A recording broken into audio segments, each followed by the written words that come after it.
back for part 2 of our interview with Rick Lazio, Republican candidate for governor on MetroPolitics. Now, yesterday you spoke out about the mosque at Ground Zero. It's become a very contentious issue. It's also in some areas a neighborhood issue where people don't want mosques built in their neighborhood. Obviously a backlash since 9/11. Where does religious freedom, the line between religious freedom and concern about cultivating terrorism begin? Right. I think the proposal to build a mosque effectively in Ground Zero is entirely based not on religion, but on the motivations of the imam who's in charge of this proposed synagogue. Proposed mosque. You have a situation here where the imam Ralph has made incredibly inflammatory comments. He has, for example, talked about Hamas and refuses to condemn it, refuses to characterize it as a terrorist organization. Here is somebody who has said that Osama bin Laden was effectively created in the U.S. And there's almost a moral equivalency between what the terrorists have done and the killings that have occurred in our own backyard with U.S. policy. Now, this is not somebody that I view as a bridge builder, somebody who's talking about peace. And so he's talking about a $100 million mosque being built literally 2 blocks away from Ground Zero, the worst terrorist attack in the history of America. And you've got to ask, who's funding this and what are their motivations? Who's behind this? And he refuses to say. So what I'm saying is, until we find out who is funding this mosque and what their motivations are, what they hope to accomplish with this, then we should not be going forward with this particular mosque. In other neighborhoods, Sheepshead Bay, Staten Island, these mosques, are people being intolerant when they don't want it in the neighborhood? Well, I think it's on a case-by-case basis. You know, I think in general, this is a nation that has been built on religious tolerance, and we want to protect that, and we certainly don't want a faith excluded from a neighborhood simply because it is shared by a minority of people within the community. So I'm strongly in favor of protecting minority rights. I think what I'm talking about here in the Ground Zero Mosque is something entirely different. This is a public safety concern. Just as I spoke out against the civilian trial of Khalid Sheikh Mohammed in a downtown New York courthouse, I thought that was outrageous. You know, these are areas where I disagree with Andrew Cuomo. He refused to take a position on this. Eric Holder, the U.S. Attorney General, supports it. I strongly disagree with that. And the idea of a Ground Zero mosque being spearheaded by somebody who I think has sympathies for terrorists, in my view, because I think Hamas is absolutely a terrorist organization, that's sufficient to trigger, in my mind, more questions about who's behind this. And I think the people of New York, the people of the surrounding area, deserve to feel and to be safe. Next month, 4 men accused of trying to blow up 2 synagogues in Riverdale will go on trial, also trying to attack military aircraft in Newburgh. Their opponents are arguing entrapment. There was an informant to pretty much put the attack together. Are you concerned about any civil liberties aspects in that case, or in general about how the FBI is going about conducting surveillance of people? No, I think the FBI needs to have, within the confines of the Constitution, the full toolbox available. I mean, these are nasty people that want to kill as many New Yorkers, as many Americans as they possibly can. And New York is the epicenter of terrorist activity in America. We have to understand that, and we can't be naive or complacent about it. The reason why there's been no attack, in my view, to this point, is because we have better coordination between federal authorities and local authorities, the New York City Police Department in particular, but really other local authorities as well. And we are using surveillance and other techniques to their full potential, and we need to continue to do that.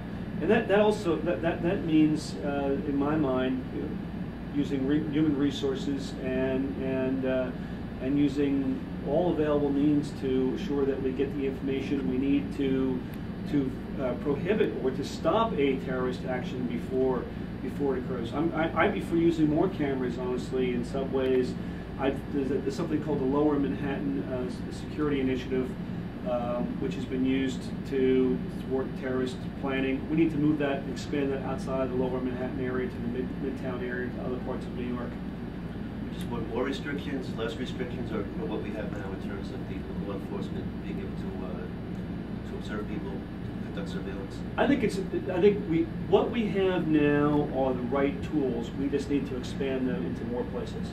We need to have, for example, in our subway system, we need to have the ability for people to send a text message if they see a package or a piece of luggage that they think is suspicious and left unattended. So in real time, we can get the citizens of the city and of the state engaged in keeping their eyes open and reporting suspicious activity. That's the best way to stop it before something bad happens. You've spoken out about pensions of state employees. One of the ways to reduce expenses of the state, reducing the amount of pensions, the amount of overtime being considered pensions. What about compensation packages of private companies that people have said are constrained on the resource of private companies? Should they be reined in? Well, I think every company's got to make that decision, right? If they're profitable and what they should be paying. The wrong thing would be for government to start getting involved in private companies' decisions and fixing compensation. That's an issue for the public sector to decide on. For one, I believe that people in the public sector shouldn't have richer pension benefits than comparable jobs in the private sector. I think there ought to be a fairness. The taxpayers of New York shouldn't feel like they've got a raw deal relative to the people who are getting the benefit of their tax dollars, being the public employees. And that's why I'd be for moving all new employees and all people, I would characterize people in the political class, the elected officials and the political appointees, should all be moved to a 401k style program. And maybe for the lower income people that help out with a little match from the state on the bottom end. But it would get us out of some of the scandals and some of the investigations that have been raised as a result of abuse of the public pension schemes in New York State. You worked as a lobbyist for Chase Bank at a time when Congress was trying to pass some restrictions, regulations, trying to rein in what some people considered irresponsible loans that arguably, according to some economists, led to the recession that we're in. Your opponents may say that you were part of the problem at the time. What would you respond? I would say absolutely not. I mean, I'm very fortunate to have served in the private sector for the last 10 years. I think having private sector experience is a very good thing. I've run an organization of chief executive officers. I've seen some very talented managers. I've served in both capacities, both a staff capacity and a business capacity at J.P. Morgan. I've worked very hard there. Probably the best run financial services company in the world. And without a doubt, I think what it has done is it's equipped me to understand better how budgets can be built, how to bring private sector discipline to budget management, what investors and what business leaders think of. And I think that the governor that's got that experience is going to be able to be more effective in delivering jobs and economic growth for the state. That's one of the great challenges we have, I think, as a state. We're not growing. People are leaving this state in record numbers. We've led the country for the last 10 years in net migration out. More New Yorkers moving out of this state for other states because of lower taxes, estate taxes, personal income taxes, business taxes, economic opportunity than any other state in the country over the last 10 years. We lose a population about the size of Syracuse. To stop that, we've got to become more competitive. So you're going to have debates with your opponent? Yeah. How many debates would you like to see? I'd like to see many debates. I hope we have the opportunity to debate many issues that are concerned to people. There's so much on my mind. I think we've got fundamental differences on taxes. We've got fundamental differences on growth and job creation. We've got fundamental differences on how and whether we would close the budget and whether we would deal with long-term problems for New York. And I think the differences are very stark. He's an Albany insider. He's been there for most of his life. I'm an outsider. I believe I can bring the experience, public and private sector experience that's necessary to turn the state around. He's not really for lowering taxes. I am. I believe we've got to be competitive to create jobs.